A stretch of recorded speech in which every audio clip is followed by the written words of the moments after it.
Salutations friends, welcome back to my channel. Hi, I'm filming on something different today, so it's going to be a little different. Today I wanted to sit down and talk to you guys about perfection in fragrance and what does it mean? How does that translate to a fragrance, so to speak? This is going to be a bit of a discussion conversation, so if you'd like to get into this, then keep watching. You can call it a masterpiece, you can call it timeless, you can call it classic. Then there's also like the gendered, marketed type of sense, like women's fragrances, men's fragrances, unisex fragrances. There's niche, there's luxury, there's designer, there's crowd-pleasing scents, there's mainstream scents, there's avant-garde challenging fragrances. There's so many different ways to describe different scents in regards to how you would tell someone a descriptive way of how a fragrance smells without going into the notes. If I hear about a timeless, mainstream, crowd-pleasing scent, I'm going to think of fragrances like Dior Addict.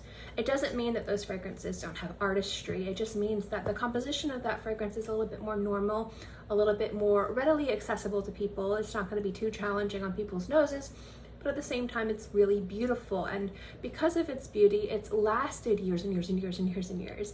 The same thing for fragrances like Dior Poison or Chanel No. 5.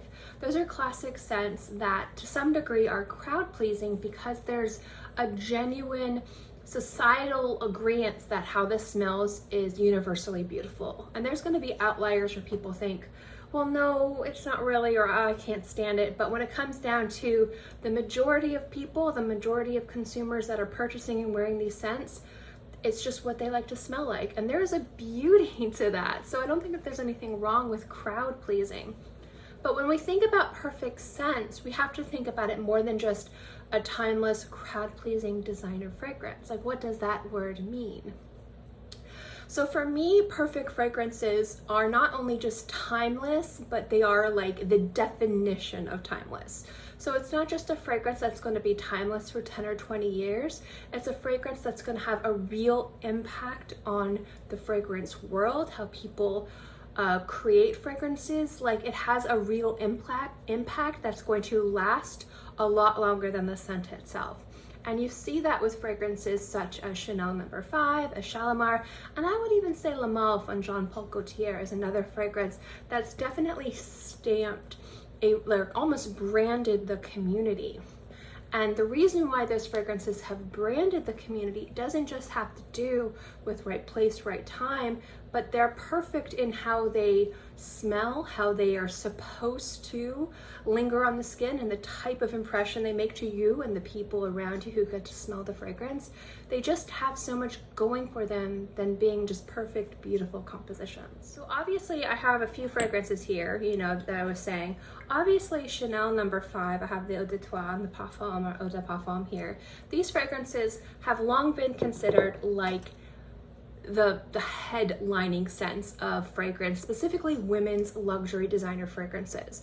People think of Chanel as being the upper echelon of designer quality in regards to fashion, trends, beauty, and fragrance. And Chanel No. 5 has been a fragrance that has probably been more referenced in pop culture than any other fragrance. It is a fragrance you see everywhere, and it is the bottle, the label, even the color of the fragrance inside is universally recognizable.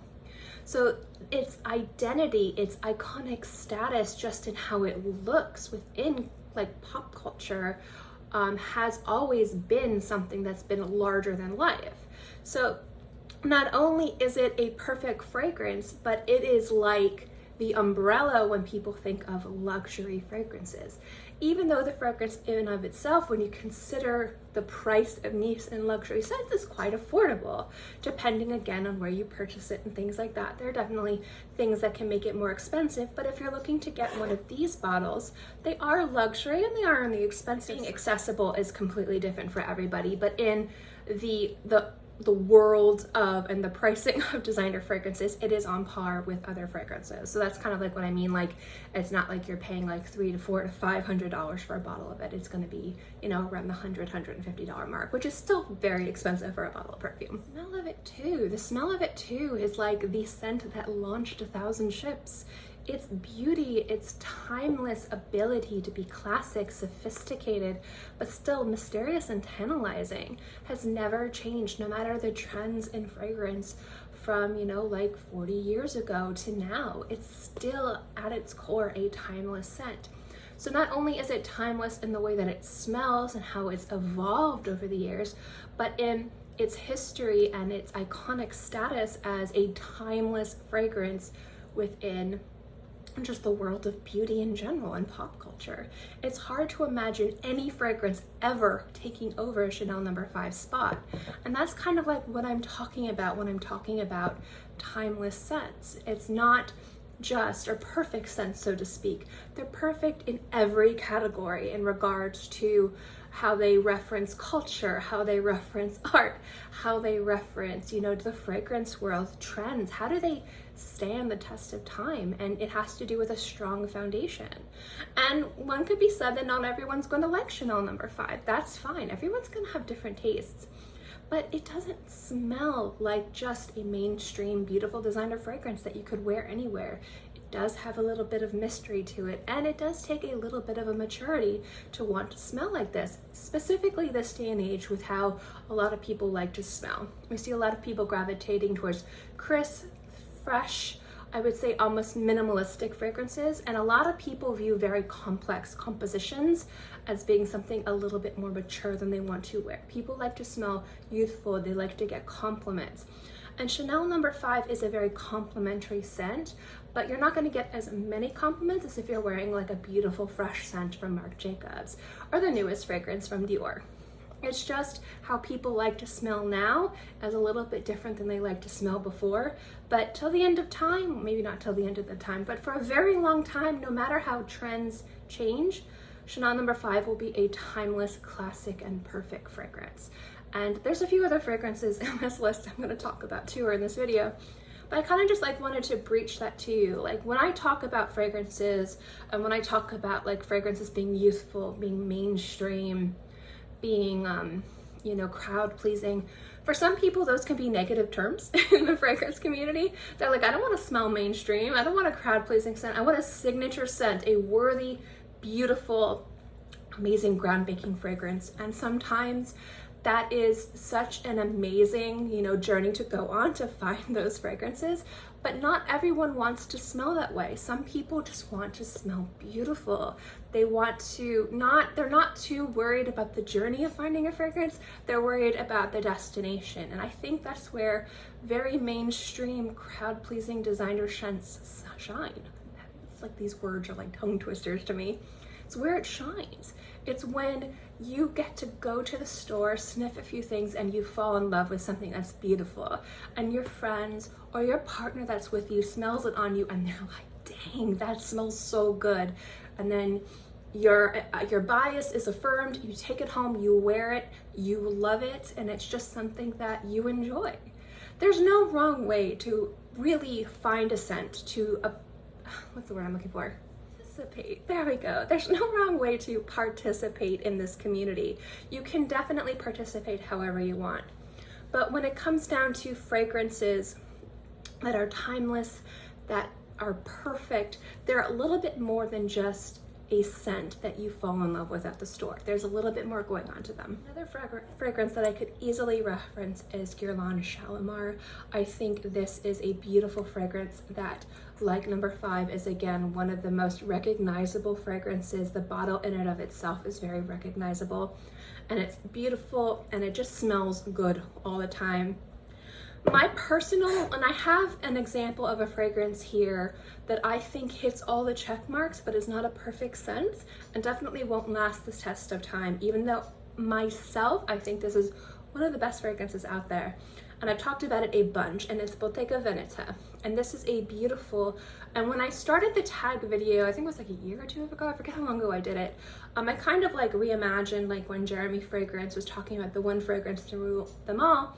I reimagined it as a challenge, and it was choose one fragrance for anybody, any gender, you know, blah, blah, blah, any gender, any time of year, any age that you think someone could wear. And I had chose this one. This one is very near, if not close to, a masterpiece for me in the way that it balances the beautiful femininity of those gorgeously like beautiful silky delicious notes with that leather. It's a beautiful scent. It's gorgeous. It can be worn by anyone. But although I do find this fragrance to be one of the most beautiful scents and one of the most easy fragrances to wear, especially if you're looking for a very sexy, mysterious leather scent, I would no way say that this is a perfect fragrance. Because although this juice itself is amazing, and Bottega Veneta is my favorite designer house out there in regards to fashion and things like that. I have a bunch of Bottega Veneta pieces. I love them.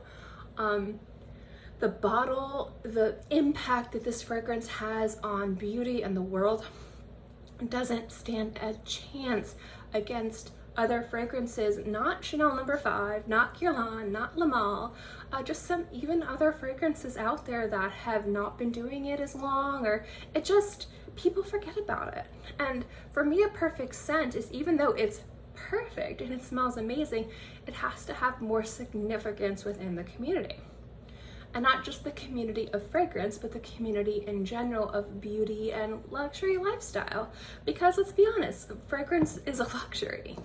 Doesn't matter how much you spend on it, you know, it's a luxury product and it's something that you should enjoy.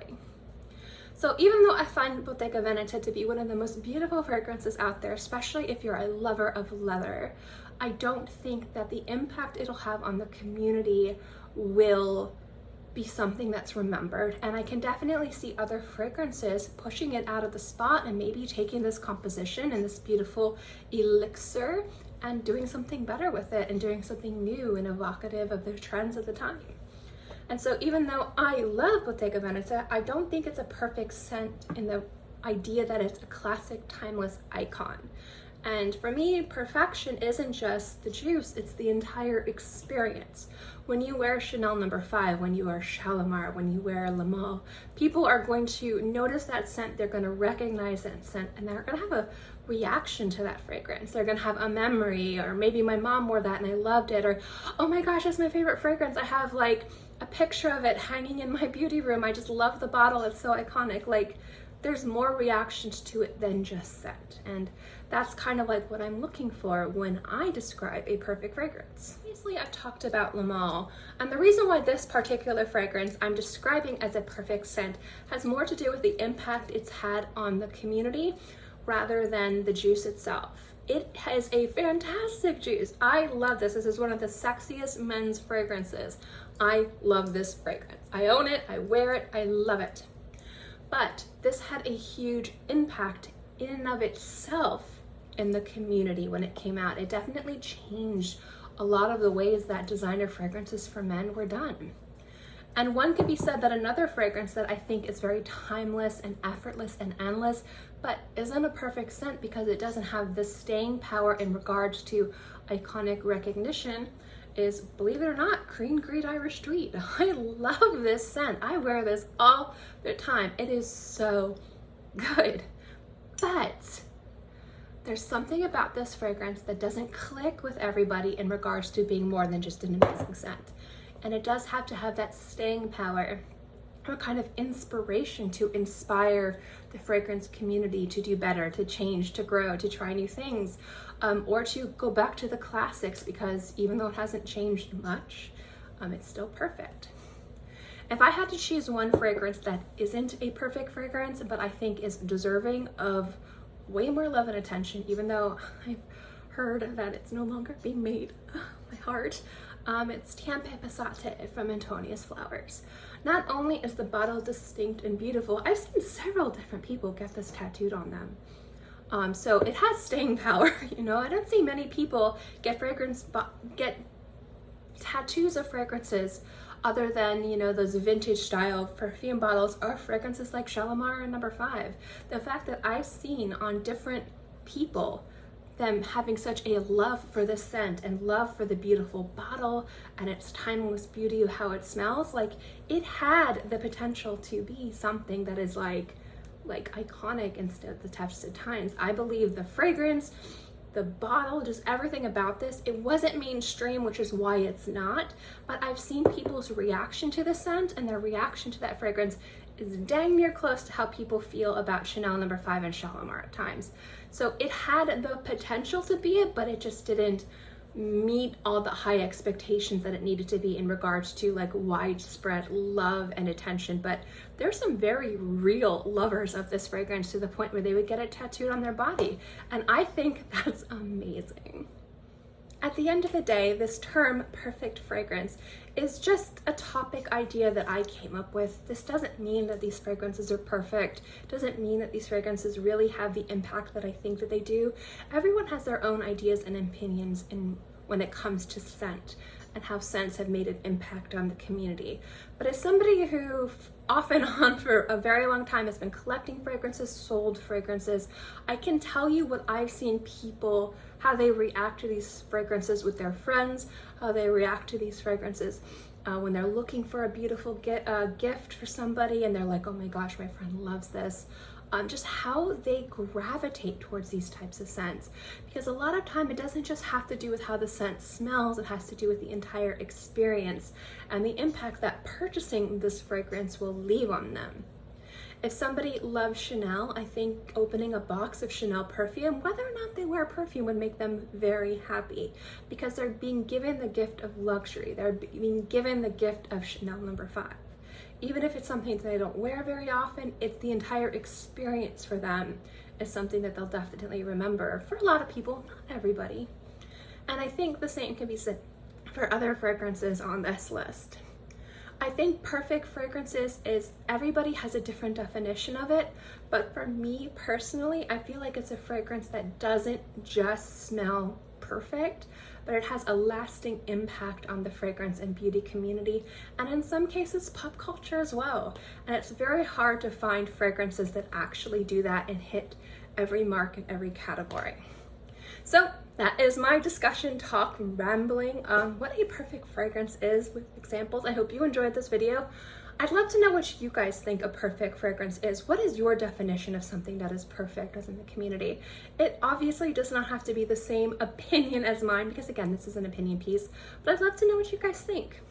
Anyway, thank you guys for dealing with this new filming setup. I'm getting the soundproofing and the sound situation, the lighting situation in my permanent studio setup. So in the next few days or weeks, I'm going to be having a lot better production. So I'm really looking forward to that. But thank you guys for dealing with my weird face today. I hope you enjoyed this video.